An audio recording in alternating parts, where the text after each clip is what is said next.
Episode দেখতাম। একদিন দেখলাম যে একটা মেয়ে অ্যাক্সিডেন্ট হয়ে তার দুটো পা বাদ চলে গেছে।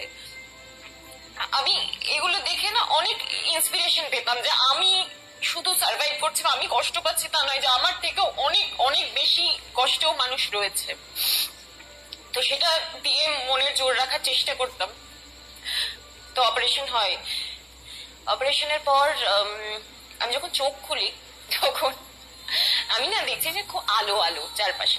আমি ভাবছি যে আমি বেঁচে আছি। তো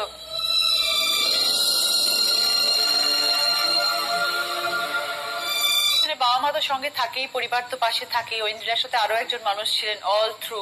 হ্যাঁ, মানে ওর কথা না বললে, মানে সব্যসাচী চৌধুরী ওর নাম। মানে আমি যখন দিল্লিতে ছিলাম আমার তখন সেকেন্ড ডে কেমো চলছে।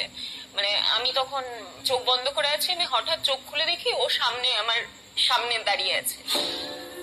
ওটা আমার কাছে মানে এতটা, মানে আমি কোনোদিনও ফিল করিনি। ও বললো না যে কেয়ারিং করার মানুষ যদি পাই বা কিছু, অবভিয়াসলি মানে ভগবান নিশ্চয়ই পাঠাবে। যে আমি চোখ খুলে ওর মুখটা দেখলাম আর একটা অদ্ভুত মানে একটা শান্তি ফিল করলাম।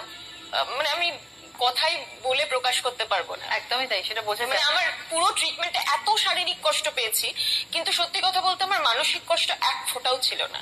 ঐন্দ্রিলাকে কবে আমরা আবার টিভি স্ক্রিনে দেখবো?